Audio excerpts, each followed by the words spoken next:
session and feedback session on the boundary proposal for Echo Trail. Thank you for those of you who are attending online. We appreciate you joining in with us.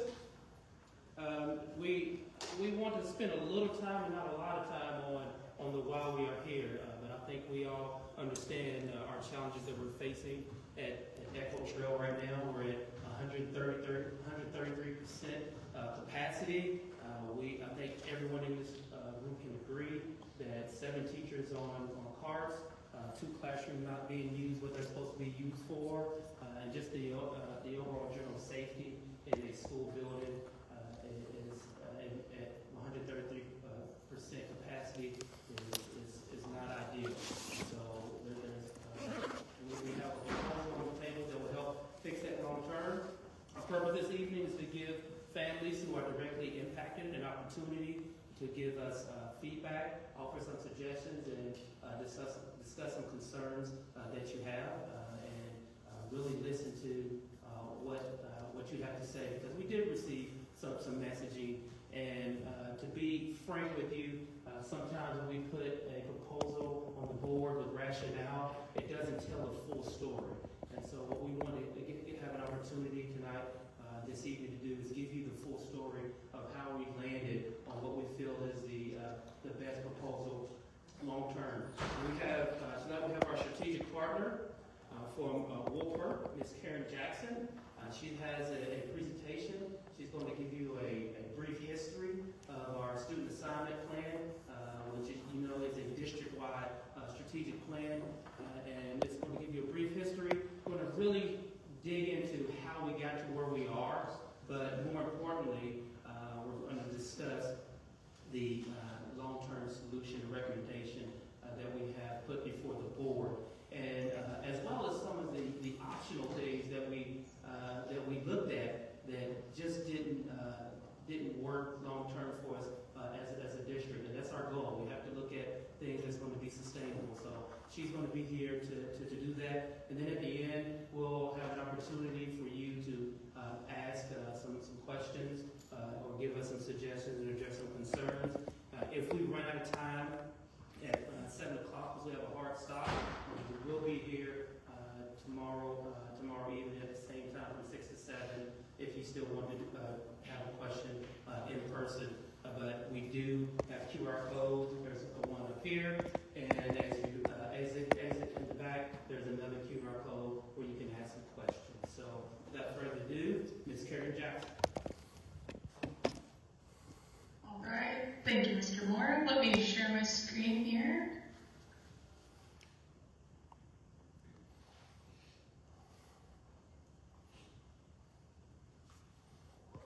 All right. So, as Mr. Moore said, my name is Karen Jackson, and I would like to thank you for joining us this evening. I'm with Woolper, and I've been working with the JCPS Student Assignment Office since 2019, I'm sorry. We'll start with the history of the JCPS Student Assignment Plan. So before the new student assignment plan was approved, boundaries were very discriminate. The geographies of the elementary clusters didn't align with the middle or high school boundaries. There was also inequitable programming among clusters, along with imbalanced utilizations. At the secondary level, the onus of creating diversity in the suburban schools was on the families in West Louisville. The West Louisville area contained nearly 20 different islands, and students had to travel between 10 and 25 miles to get to school. The students that lived within West Louisville did not have an option close to home. Their suburban school was their only school assignment. During this time, there were also more than 200 feeder patterns throughout the district, which added to the school assignment uncertainty. The map on the left shows the elementary clusters in varying shades of gray. The middle school boundaries are the orange outlines, and the high school boundaries are the purple outlines. The goals of our greater redistricting process were to improve student experience and outcomes. Our pillars for this work were to create consistency, build continuity, and maintain choice. We wanted all students to get a choice that was close to home and have similar programming across clusters and boundaries. We improved continuity with defined and predictable transitions from school to school.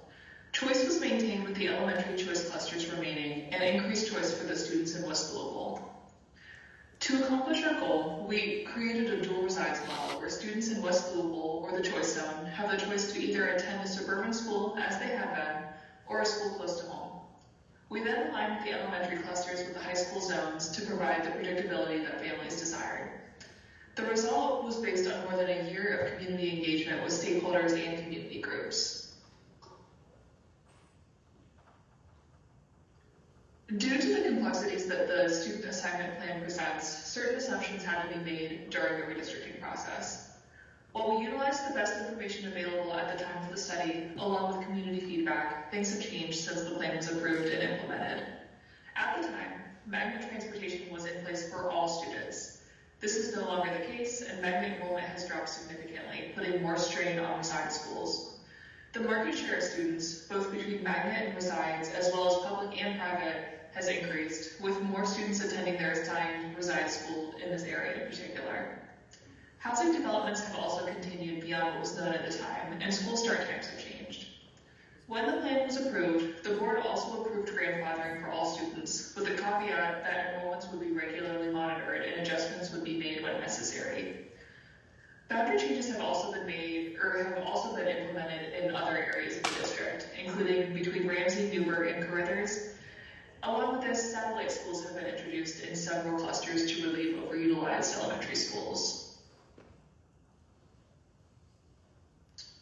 Moving on to Echo Trail. So Echo Trail opened in the 23-24 school year. As I mentioned before, since then, market share in this area has changed significantly, both between public and private enrollment and magnet and resides enrollment in this area. Housing developments have also continued beyond what was planned and known and anticipated when the redistricting plan was approved. The chart on the top left details the sizes of the 6th grade classes over time for the current Echo Trail boundary, even before the school opened. The percentage of students that attend reside school from this boundary has increased by 11% since 23-24. And the percentage of 6th graders who live in the Echo Trail boundary and attend Echo Trail has increased by 25% since its opening. If we leave the boundary alone, we are expecting that the utilization of Echo Trail will reach approximately 133% of its optimal capacity. Crosby, on the other hand, would be utilized at 76%. It is very important to note that Ramsey and Carruthers do not have the capacity to provide relief to Echo Trail. This is because boundary changes for these two schools were implemented this school year, and both schools are expected to be utilized at or just over 100% once the grandfathering ends and the boundaries are fully implemented.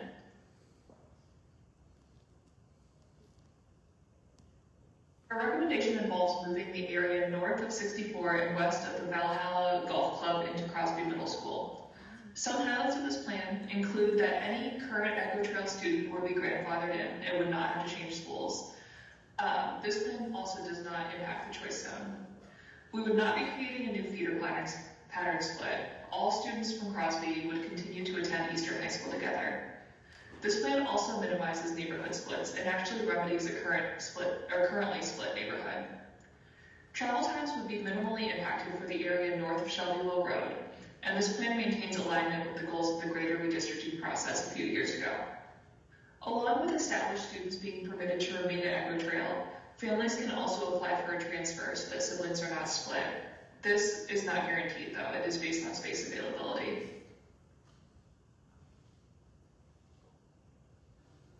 We've been monitoring these larger class sizes at Echo Trail for the past 2 years and have explored alternatives to the recommendation. This slide depicts some of the alternatives that were explored and some of the reasons that these alternatives have not been recommended. We looked at moving the area west of Floyd's Fork and north of and including Abington Ridge Place, along with the area south of 64 and west of Watterson Trail into Crosby Middle School.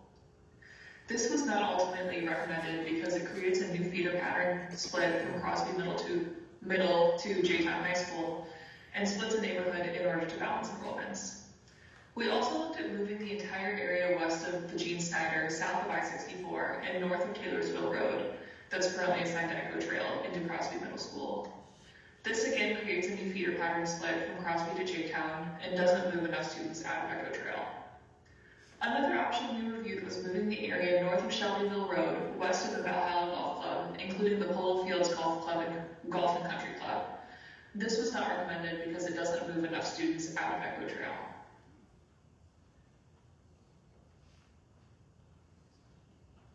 You can use the QR code on the slide to find out if your home would be impacted by the recommended changes. Once you get to the application, just type your address into the search bar and it will tell you your current middle school resides assignment and the middle school resides assignment should the recommendation be approved. Again, please remember that all current students would be permitted to finish their middle school years at Echo Trail and that families can apply for a transfer for siblings. Again, I'd like to thank you for coming tonight, and I will pass it back to Mr. Moore. All right, that concludes our presentation. We should have some of our communication people walking around with microphones to. The QR code is deactivated, does not work. And the live stream stuff. The stream is also not working. The live stream, we had to switch to Facebook versus YouTube. So the live stream is now on Facebook. Is that correct, Chief Callahan? Yes. Okay. It was not working. The live stream wasn't on YouTube, wasn't working, so we switched it to Facebook. The QR code in the PowerPoint and in Zoom did not work. It's deactivated according to everybody's phones. So we can't test the application as For the locator? presentation. Yes. Okay, all right. We'll get that taken care of.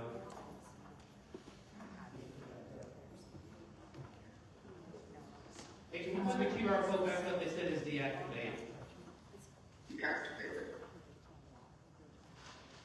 I try to find.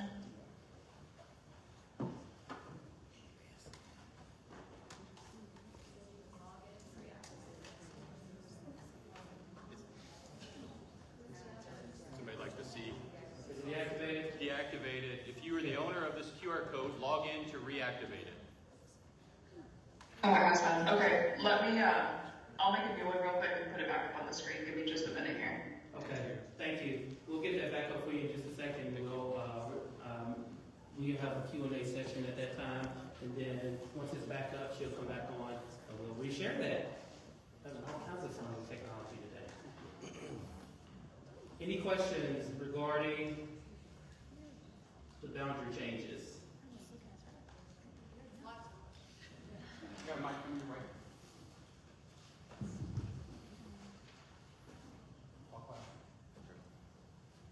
Hey, thank you.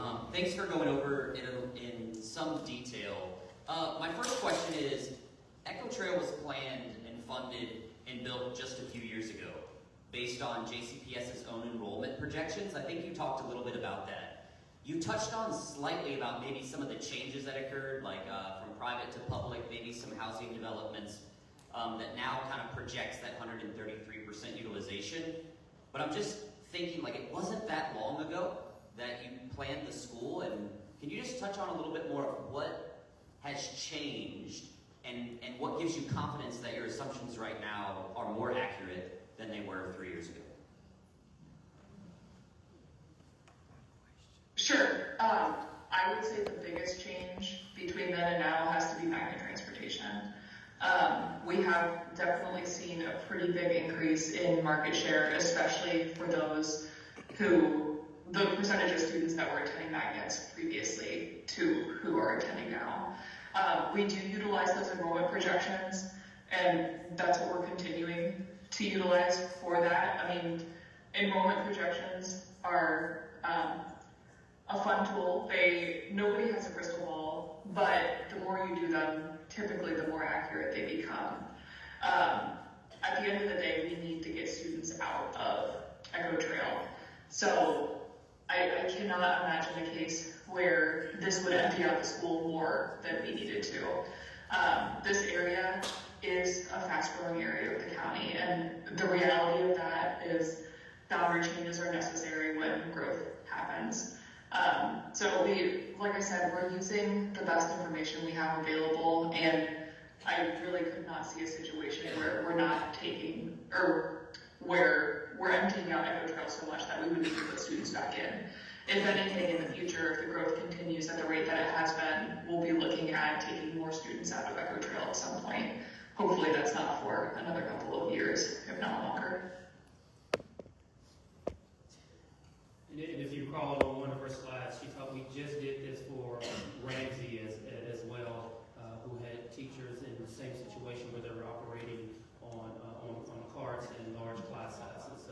not a unique situation to Echo, but it is the fastest growing area in the city.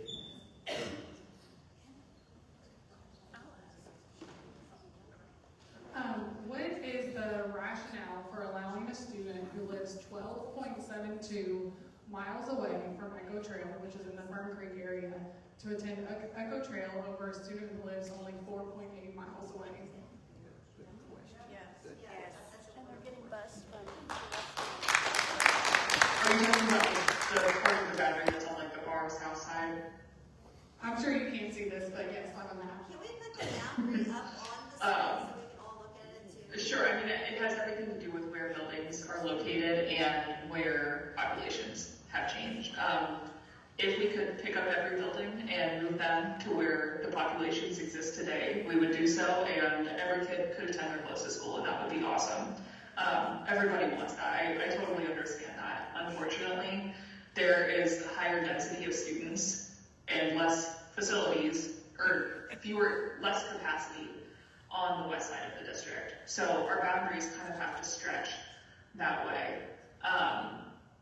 Let me show you something, and I just downloaded the QR code, so after I show this to you, I will put that back onto the screen. Let me show you a map that I put together earlier today. So this is not an uncommon thing to ask about.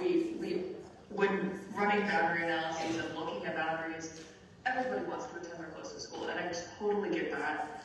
Unfortunately, if we did that, our schools would be very imbalanced in terms of utilization. So if you look at this map right here, the current middle school boundaries are these black outlines, and then the closest school boundaries, so what the boundaries would look like if every student attended their geographically closest school, is what is shown in the background colors. You can see actually Echo Trail, there are students down on like the southern edge of this area that's currently assigned to Echo Trail that are closest to Echo Trail using the road network. But if we were to implement a plan like this, Carruthers would be utilized at 167%, whereas like Cameron would be at 24%. So because of where students reside and families end up living and where the buildings are, again, the buildings were built where they needed to be at that time, but populations change. If we weren't in that situation, then of course we would want to look at assigning everybody to their closest school, but until we figure out a way to pick up buildings, that can't happen. Do we not already have busing issues in JCPS, and now we're going to have buses driving further to take our kids? How does that not compound that issue? By taking the students from further away to these schools that are in our backyard. So only the area that is south of Shelbyville Road and north of 64 is going to see like travel times that. Travel times on Shelbyville Road alone are going to cause huge issues for the area that you're moving, because where we are taking back roads currently to get to Echo Trail, we will have to fight Shelbyville Road traffic and be going the opposite way as the buses that are taking kids from J-Town and Fern Creek to Echo Trail out in Eastwood, which is right by our house. Have you been to Louisville? Yes, I have. I mean, it. Yeah, she's been working. She's been partnering with us for over 6 years, so she's been here multiple times to I get the understanding of the roads and how the roads are laid out, but I don't think traffic patterns have been considered at all for this redistricting. I don't know, we'll be getting home at 9 o'clock. Is this company do the busing? No, this isn't the same company. This is not the same company that does busing. Unfortunately, we can't just magically make more space at Echo Trail. So we could either send people to their closer school and have them have travel times be a little bit shorter, and have Echo Trail be vastly overutilized in 3 years, or balance utilizations. I would be willing to bet that those not impacted by the change would much rather have a school that's not utilized at 133%. I have a question about one of the proposed areas that was determined did not remove enough students. So it was the area south of 64 and west of the Snyder and north of Taylorsville Road. I'm just curious about why the section south of Taylorsville Road, like towards the Snyder and the Crothers-Ramsey boundary, wasn't considered, because that's a pretty highly populated area with Saratoga Woods, Stone Lakes, and several other larger neighborhoods, which that portion of the current boundary seems more logical because it is a more direct route to Crosby than the current proposed change. Are you talking about the area like just north of J-Town, or the area like J-Town High School? If you look at the middle school map and you see where Taylorsville Road is, one of your options was north of Taylorsville Road. If you look south, there's a section south of Taylorsville Road, that bottom corner. Because it wouldn't make sense to not take that area as well that's inside that section. That's the highly densely populated area. There's 412 students in the 40299 zip code. I would imagine a good number of those students live within the Gene Snyder, along with 58 students in the 40220 Hikes Point area code. Yeah, we did look at it. So the area, and I know this is the area you're talking about, but the area north of Taylorsville Road is not populated at all. I think there's like 20 We're kids in talking there. about the area south that I touches know. Ramsey Yeah. and Crothers. Yeah, Was so, well, I'm getting there. So we looked at pulling that area in, we looked at pulling the area just north of J-Town High School, and we did look at pulling the area, like all of that area in, that's south of Taylorsville Road. You're not gonna like my answer to this, but that significantly increased travel times for those in that area. To Crosby. I believe if you look up a neighborhood in Saratoga Woods and you looked up travel times for where I live and where Saratoga Woods, it's the same distance to Crosby.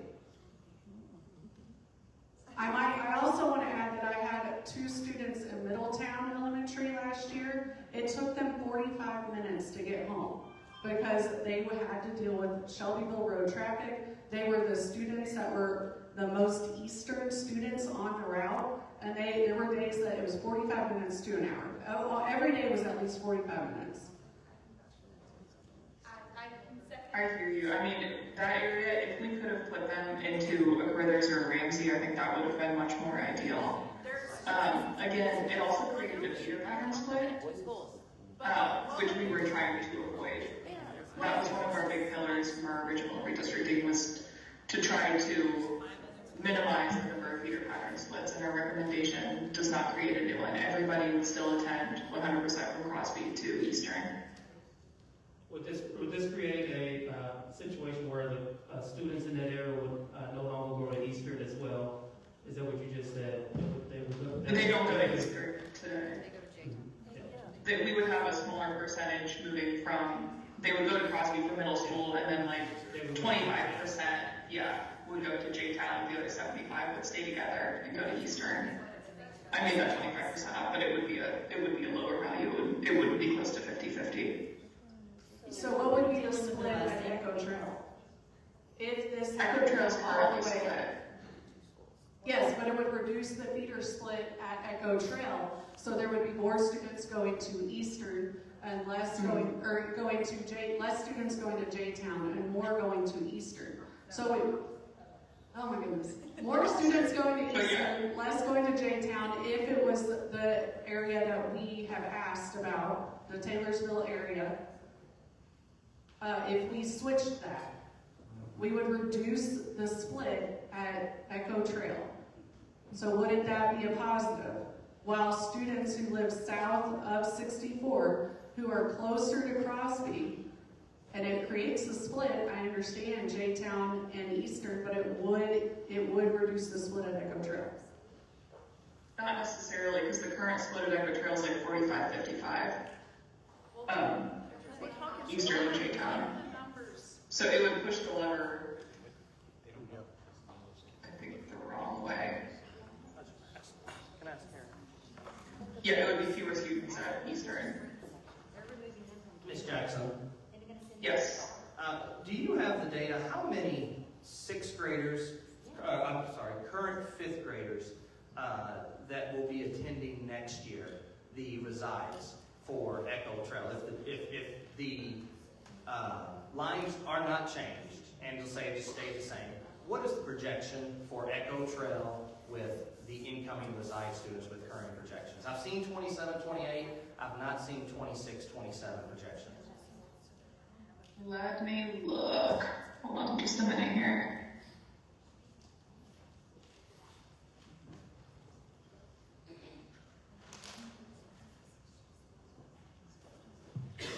For fifth graders, if we assume the same market share as today, so like the same percentage of students attending resides versus magnets, because it does change from fifth to sixth grade. There are different options. And like MST, students can choose MST at middle school. But if we assume that same market share, we are looking at 411 fifth graders. Or next year, sixth graders. So can you go back, I'm Brian Rexenwald, can you go back to the slide where it has the background information? You put it up, I believe it has the data for all sixth graders in Boundary, and it shows from 21, 22, 22, 23, 23, 24, 24, 25, 25, 26. Okay, I'm looking at 25, 26, which is currently. So from what you're saying, you said it was 411. So currently, the attend reside says 471. What's attending now is 444. So next year, there's a decrease in sixth grade for the first time in 3 years. So I know I've seen the data for 27, 28, but there was no data on 26, 27, which it impacts my student, my kid. And again, like I said, I'm not a stranger to JCPS. I love JCPS. I'm a product of JCPS. I sit here and all my boys have attended JCPS. I teach in JCPS. And the only thing is when I was looking over this data, you know, I'm looking at it and I kept seeing for 2 years away, but that's the first time, this is the first time we've had a chance to talk about this. And this, on the 26th, we're going to have Showcase of Schools. And I really don't, I'm just now seeing this data. I'm seeing some maps. I feel like I know you, Ms. Jackson, I know you've been working hard for 6 years. I understand how things work. But I do feel like it's kind of in haste. And then now when you're telling me at 411 that the numbers dropped 30 students, so I'm assuming, you know, I don't know, to me that's, I mean, what percent would that be? I mean, if you're 87% capacity for sixth grade, you know, that would drop down for sixth graders. And that's not 87% capacity. Sorry, that's that is the. Okay, sorry. That's the percent that attend Echo Trail. But go ahead. Yes. So I'm just having a hard time that this is going to go in effect next year. We have the JCPS. Like I said, I feel like it's in haste. I feel like that conversations have happened. 2 weeks ago, it was brought up to the board, and it was going to be on a vote. And this is the first time that we're really having a chance to have this conversation. I love JCPS. I love that there's community. I like the idea of how, you know, Lake Forest is all in there now. I do like that. There's power in community. But I do feel like this needs to be hashed out more, and the board should not vote on it within the next couple of weeks, especially hearing you tell me that basically you're telling me that there's going to be fewer sixth graders this year than there were, next year than there were this year. So I'm just speaking up now because I don't understand the haste that while we're rushing, I do get it. And I know the administrators, I know people back at Echo Trail. But, this impacts my son, and I want him to see and I want him to know that, he got his heart set on, like, hey, all his friends, they're being split. All his friends, and they're going to different schools now. And there's power in community. And I understand, as a teacher, safety is number one. I want kids safe. I hear that students, I hear that they can't get out of the building in time. I get it. I get it. But I do feel like this is going quicker. But I also know building relationships, and in middle school, and in my own classroom, that's number one. Building relationships with my students, with parents, building relationships with community members, and getting information from community members. And I just really feel if the board has an opportunity to listen to this, feel free, send me a message. I would love to talk with them more. I don't know if my son wants to say something, because he had some things, that was really endearing to him. I would encourage him, if you wanted to stand up and say something, how this impacts you. You don't have to. Yeah, okay. But, We're here to support you if you want to say you can say it. Let him know how it's impacting you. 2 weeks ago, he was thinking he was going to Echo Trail, and now he found out quickly that this might just change in a matter of 2 weeks, 3 weeks. And I know, Ms. Jackson, you've worked hard. Mr. Moore, I understand the need, but I'm looking at the numbers and the data you just told me. It's decreasing for 6th grade, for the incoming 6th graders, and yet it's impacting my son. So do we need to have more time to hash this out? Do we need to have more time for the board to look at it? And Ms. Jackson, let's be involved in this process. Let's more stakeholders have an opportunity to have that conversation with you guys. Don't make this so hasty and quick in judgment. I know something has to be done, but it sure does feel like it's, we're going to have a decision when we go to showcase the schools. And that new QR code, I don't know which one we're going to go to. Do we go to the Crosby table? Do I get my son excited about going to Crosby? Which we'll support if that happens. But do I get him excited about Echo Trail? But it just feels like it's haste. There's 91 kids I saw in your data from the last time that will be impacted. My son is one of them. There's another young lady that's sitting over here that's going to impact her as well. I'm sure there's more in here as well. So I want the opportunity for the board to listen that, it doesn't make sense. The number doesn't match. And there hasn't been the data for the 6th graders shown. And until today, I have not even seen a lot of the maps that you've shown and the information. That should be released prior to this meeting so we could look at it. That should be released so that when we ask this information, we will be informed and have a conversation. And when we make that opportunity, when we have that chance, we sit down and we share the dialogue, then make the decision. Don't do it in haste, please. Take some time and do what you got to do, but do it right. This does not feel like it's right. No. I know it's tough for a little guy to stand up in front of a lot of people that he doesn't know, but as his mother, I just want you to know that the anxiety, the tears, the frustration from him is very real. When he had his friends telling him, we're going to get to go to Echo Trail, we're going to get to continue on with cross country, which he's been very much a part of that community. Several of our cross country team is here. I don't know that you all quite realize the tight-knit community that is built there in Wake Forest. It's not just the sports, but it's the, party about the ponds. It's the moms getting together to play mahjong. It's the moms and the dads getting together for dinners after sports and all of the camaraderie. This is just going to be a very important time for these young people. They've been together for 5 years. Most of these families have. There's not a lot of people coming and going from our elementary school, as you all know. And these kids, they've grown together, they've grown up together, and their confidence, their self-esteem, all of these things are affected by these decisions. And I'm with my husband, like I said, he's been teaching 25 years. We do understand safety, we do understand room, having to have the room for the kids. But also, as a mom and just a heartfelt, I want you to understand what this is doing to our children, and it really is creating a lot of emotions that you guys probably aren't being able to see. I grew up going to several different schools and not having that community, and I know what that feels like.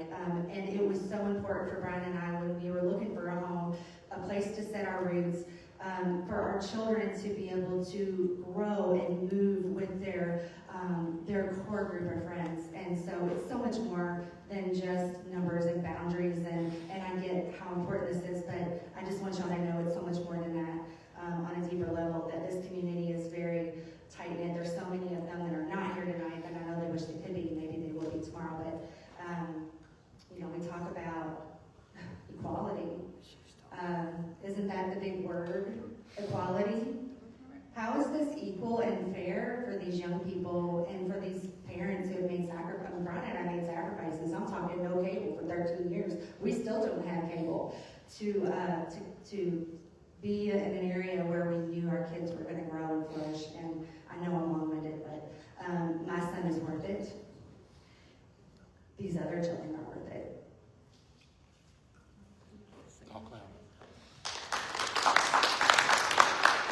Hello, Ms. Jackson. My name is Angela Wheat. I am also a product of the JCPS and a graduate of Eastern High School. My question, though, is, have you run numbers of the 8th graders that will be graduating and leaving Echo Trail? And if you're taking those numbers into consideration, can you give us possibly those numbers? Because that kind of can skew things also. Yeah, we have looked at that. I don't have them offhand right now, and I can't get them quickly. If you come back tomorrow night, I can have those for you. But there are significantly fewer 8th graders than there are 6th graders, and that's kind of the big problem with Echo Trail right now. Is we're seeing more and more 6th graders year after year start coming into this building. The 5th grade class and the 4th grade class, we've looked at the incoming classes as well. And while they are a little bit smaller than the current 6th grade class, that doesn't account for things like housing development that just continues to go on in this area. The classes that are graduating, that will graduate after this year and even next year, so the current 7th graders are smaller. So right now, Echo Trail isn't at 133%. That's what we're showing. That's what we're showing in 3 years from now, when we have larger class sizes in each grade. I got a question.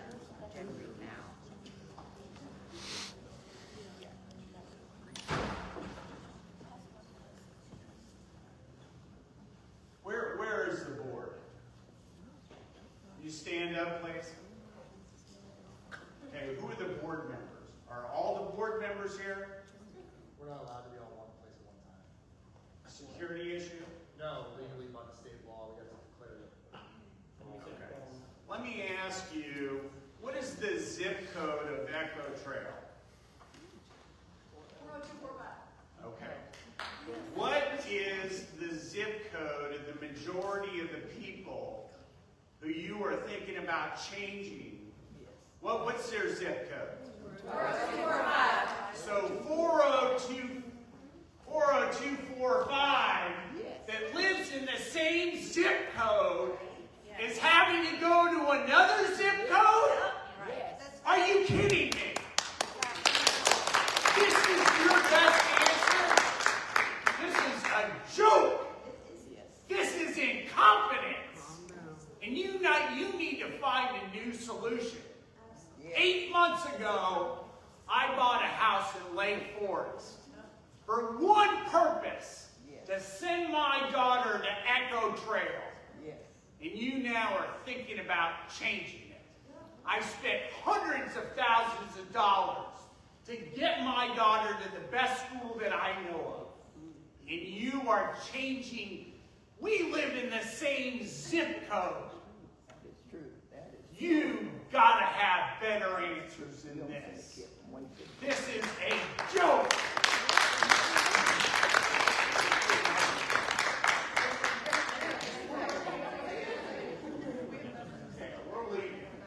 Okay, so I just want to go back to the proposed area that was not considered. There was the Taylorsville Road west of the Snyder area. when we asked before why the portion south of Taylorsville Road was not included, and you said that would increase the distance from that area for them to travel to Crosby versus Echo Trail. But the distance from Pine Valley Estates, which is one of the neighborhoods in that area, is 6.5 miles to Crosby and 6.5 miles to one of them and 6.2 miles to the other. It's literally the exact same distance. But you're saying that that's going to increase their travel time, but not ours? And again, I don't understand why that area isn't being reconsidered.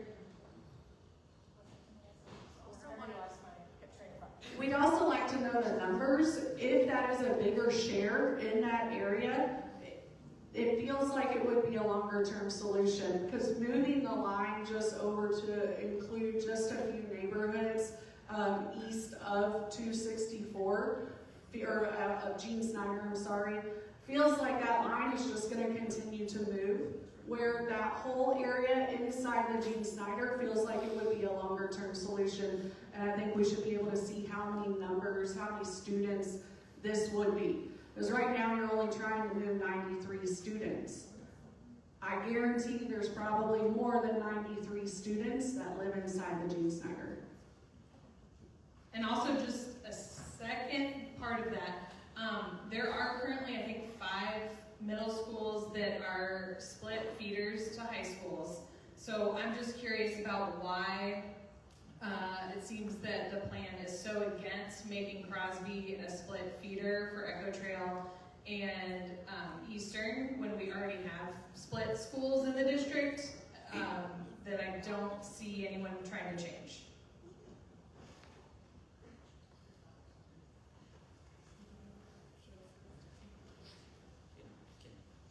Sorry, I was muted.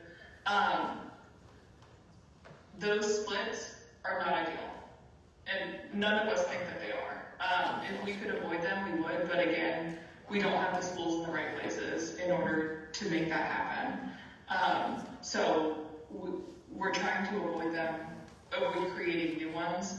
Something was mentioned earlier about having your community stay together and want to grow together and all of that, which I think is awesome, and that's what this plan is trying to do. It's trying to keep your kids together at Crosby to Eastern.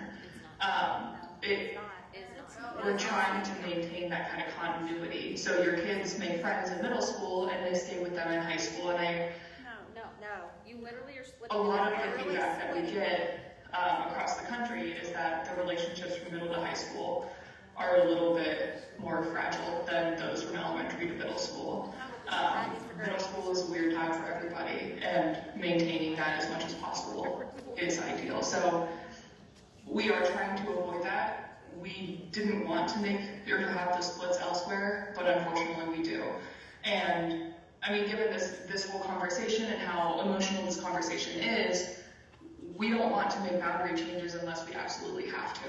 So in the future, if there's an opportunity, we have to make a boundary change in one of those split schools and there's an opportunity for it not to be split, we will most certainly explore that. But until then, we don't love redistricting. Nobody does. So we're trying to keep as consistent as possible with that. Ms. Jackson, have you consulted with the busing group to get the busing pattern right? 2 years ago, we had to shut school down for a week, the first week of school, because the buses didn't work. Has this plan gone through the busing system and passed their approval so we don't have to shut school down again?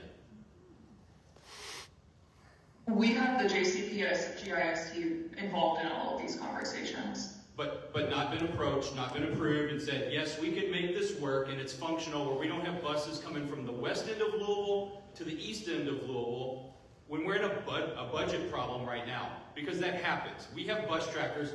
My kid's bus comes from the west end of the city. Why?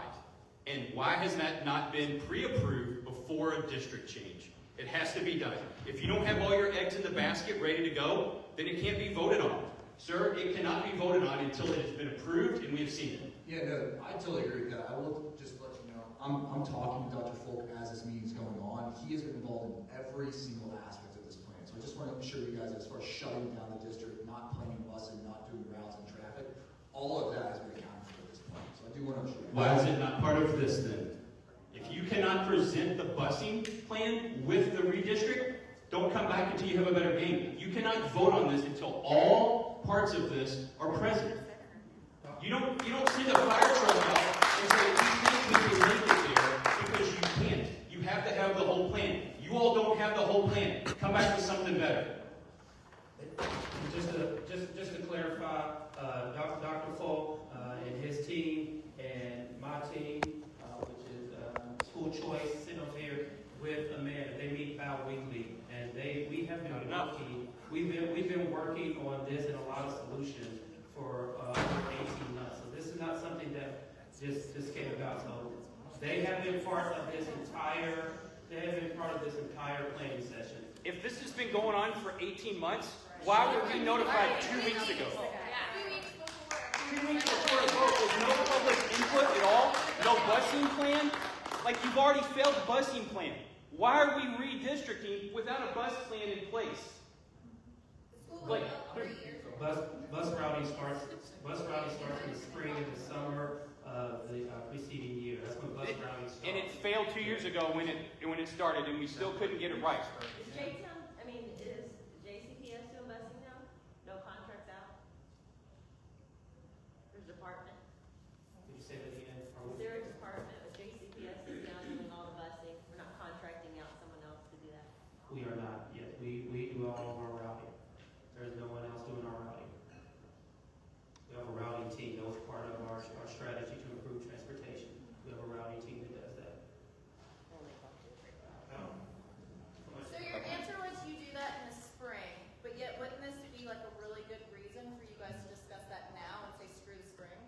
Like that's what I don't understand. These kids, my daughter's in 4th grade, so it doesn't affect her as much as the kids that are in 5th right now that have their hearts set on Echo Trail, that now they have to figure this out within weeks. Days. Like We're that at is days now. insane that you didn't give them more time than that. Yeah, well, we also have a magnet. We also have a parochial. So we need to know who exactly is going to come to school. So magnet transportation is one of our biggest challenges, especially our district-wide magnet. So if there's kids that are bused in that area district-wide, we have to get that mapped out first. And I'm not going to sit up here and pretend like I'm a professional in routing because I'm not. But I know this, that Dr. Folk will not sign off on anything, because he lived through it. As a matter of fact, he was my assistant superintendent of middle school before he took over in his current position. And he lived through the transportation debacle. We all did. And so we're not going to go back to that. And he would not approve and allow this to go forward without total confidence that he can route all the students in this proposal. But confidence and statistics are two totally different things. So actually knowing if it would happen or just having hope that it would happen, I mean, you have to do your research and put it out there for people. You can't just wait till the spring because that's when it's done. Is there a consideration to delay a year? That was my question. I mean, I came late to this, so I apologize for that. I get it. But is there a consideration to delay this a year, given the incredibly short notice for those of us with 5th graders? I mean, I'll be frank, I'm still in this now, right? So, like, my skin is different than everybody else's, and I get it. But is there a consideration for all of us as families that have had every reason to believe this was the case a week before the showcase of schools? Is that, I know it's overcrowded, I know we have to fix it, like, we all get that. But is there a consideration for that, given the fact that many parents, probably everybody in this room to me, because I'm technically still in it, hasn't had a chance to really explore their options? And I appreciate your question. I'll be straight back to you. We've waited a year too long. We should have done this last year. We just got here. Thank you. I get it. But like what about The lottery? school's not even 3 years old. What about the lottery, like magnet? Like the Westford traditional. What about the potential of a lottery for who actually wants to go where the resides zone now? Oh, you're talking about a lottery for resides? I'll let someone else answer. I don't think that's going to happen, but I'll let Ms. Amanda answer.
don't even see that as probably the number that would end up if we did nothing.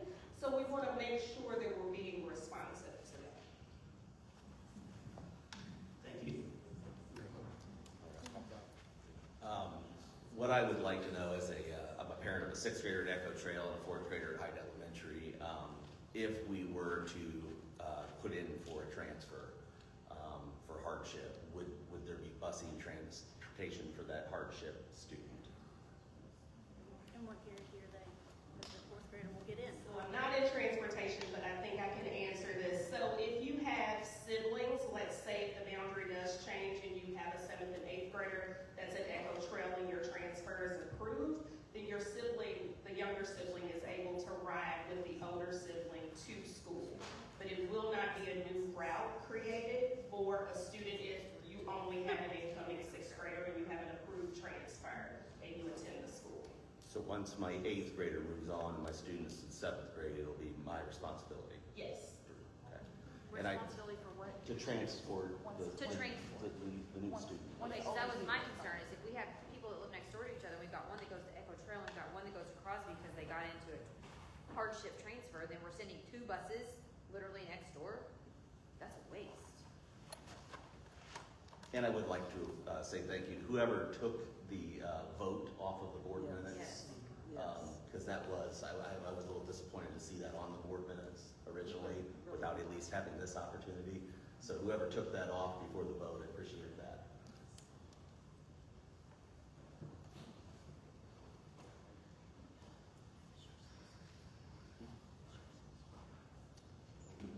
Hi, I just wanted to ask and also piggyback off what she said about inside the Gene Snyder is like a stable population of housing. And does your company or what you do factor in all of the growth that is north of Shelbyville Road right now to the end of the county? Because there's new apartments going in, there's an 800 house neighborhood that is in that area, and so you're going to have to keep moving. Like they said in 40245, you're going to have to keep going east and east and east until pretty much 40245 is going to be out of Echo Trail. So it doesn't make sense to me that you're going to keep having to push that, because you are. So you can take Lake Forest out of it, but then those neighborhoods that are coming up are going to keep growing and keep growing, instead of using inside the Gene Snyder, which is not developing the way that that is. So I was just wondering if you take all of that into consideration or only the current developments? No, we're looking at it from a holistic standpoint. I mean, the projections would take that into account. Naturally, there's been growth. There's going to continue to be growth in that area. But what you're suggesting is, okay, so we keep moving that line east. So if we take the area on the inside of the Gene Center, we're just going to have to keep moving that area north. The growth isn't going to end anytime soon.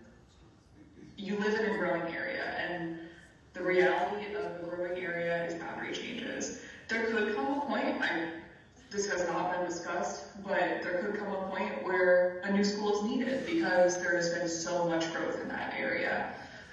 So it's, I mean, it's something Talking about that. This is our school. figure out if the growth continues at the rate that it has been, we're going to be back here. But the goal with that would be to not impact you again. Again, that's just the reality of living in a growing area. And not every area of the county is growing, which may be why you feel like this is like, it's only happening to you. You live in the fastest growing part of the county. So we're going to continue to monitor beyond this, but regardless of what we do, that growth is going to continue. So unless we take it out and put it at Crosby, which Crosby can't handle it right now either, along with this Lake Forest area, then we're just going to have to keep pushing. But hopefully this gives us some stability for a couple of years.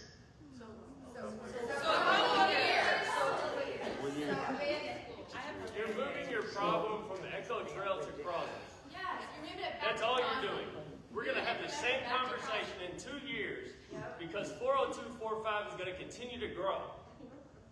Leave us where we're supposed to be. The mic dropped out, I'm sorry. No, I didn't. Gene Snyder, as He's just asking to leave us where we are, and I think that's fair. You stated in there that this will not divide communities. What data do you have to support that? Because this basically splits Stover in half. And how many other times have these community forums changed something? Because it seems like that the board has already made their decision, and this community session wasn't even called until any emails were sent on the Stover parents' website. And so I think that, is it fair to say that the board's decision is made up? And also, is there another company that has made any sort of other plans for this? Because I know that there's two separate companies that are making different recommendations for how we should deal with the budget shortfall. I think this is a very important part that there needs to be another company involved in that. Well, I can't speak for the companies, but don't mix my words. I said we're not splitting neighborhoods, not communities. But something important to know about Stover is that every person in that eastern boundary, every family has the same opportunity to attend Stover. Stover is not like Forest Elementary School. It is a part of the greater cluster. So there are students attending Stover from further away that are still within that eastern boundary. So nobody's trying to target your community or Stover in particular. We're making a boundary change in response to overutilization here. I know we got to wrap up in a minute. I just want to go back to what you were. I don't remember your name. I know you mentioned earlier. This is Mr. Moore and Mr. Everett as a board member. So we found out 2 weeks ago it was on the table. I just found out this happened to Ramsey in spring, that it got changed in spring. Is this going to be on the table in November? Is this going to be something in spring where we're back and we find out after I take my son on the 27th? Do you anticipate the vote being in November? Do you anticipate it being a special call meeting and you vote on it? I guess, is that, I just want to know, when is the vote going to happen by the board? When will it happen next? I don't know if it's on the agenda. We haven't got the agenda for the next meeting. Transparently, I want to get this decided as soon as possible to hear you all this, but we need time to decide too. I'll tell you what I've been told is you have two options. We wait. Echo's been a terrible time, right? You can't do that. The problem with us going too early, let's say we could have told you guys before this year, right? The problem is we don't have the data.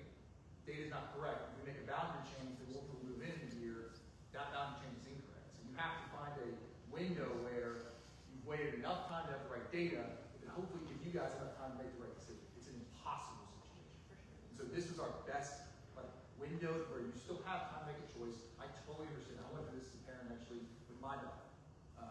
I totally understand where you're coming from. That's the situation we're in.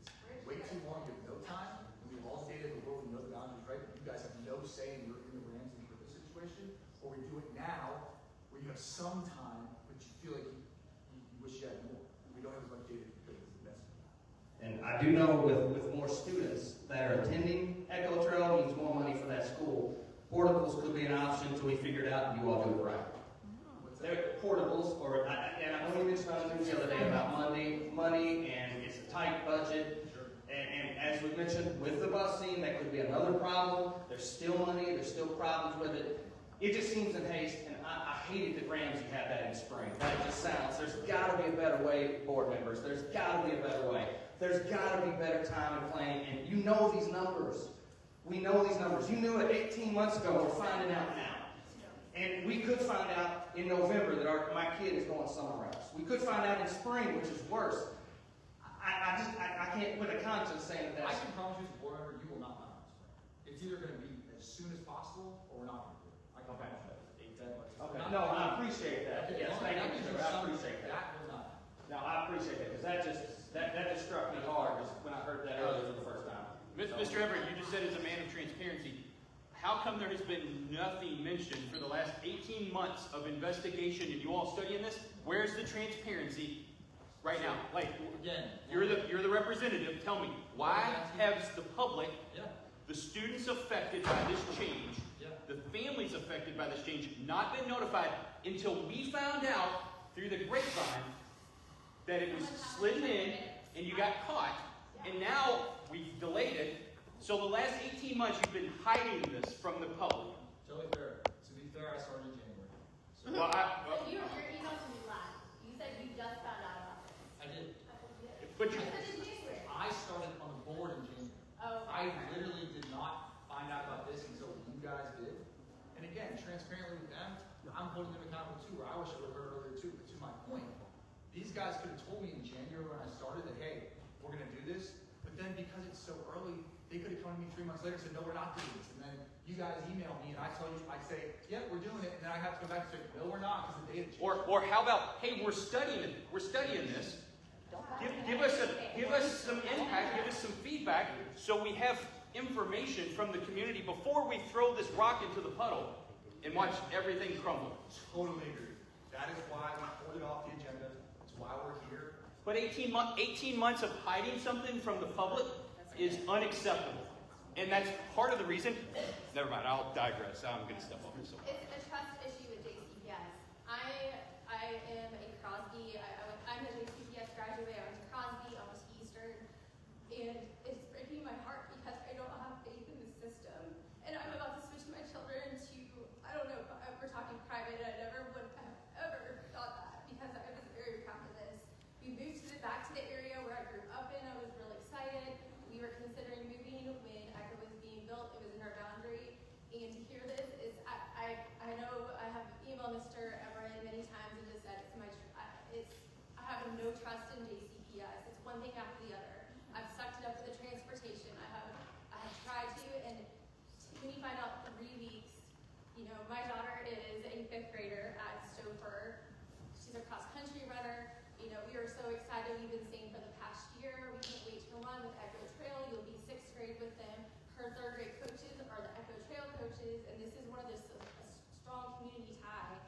We went to the state championship, and she looked at me. You know, we shared Stouffer and Echo Trail. We shared snacks. We have siblings. We have friends that are neighborhood, all there. And she looked at me and said, "I don't see the Crosby tent here. What am I supposed to do next year?" And it just breaks your heart as a parent to know, like, you know, we are local, but we love our community, and this is just the trust in JCPS is just very frustrating as a parent. And I have 3 children. I have my one going into middle school. I have 2 other, you know, behind her, and I feel like I have to now decide: am I going to even trust that I want my children at JCPS? Can our leadership not tell us things ahead of time? It's just a very frustrating. I'm at my wit's end as a JCPS parent, and wish I was a proud alumni at this point. Robert, do you have any perspective on why we couldn't have told them much earlier than this? That's what we were just reviewing and so just let me clarify. When I say 18 months, we had about 10 to 15 boundary proposals across the district that we have been studying for 18 months, and it was a whole package, and only a few of them moved on to go in front of the board. This particular one, along with Camp Taylor, is that the satellite, is actually on the same package, was delayed. Part of it was because of the transition to a new leader. The superintendent has to approve everything that goes in front of the board. And so when the transition happened, obviously, you know what Dr. Yearwood stepping into. So priority number 1 was the budget deficit. But, and they're on me.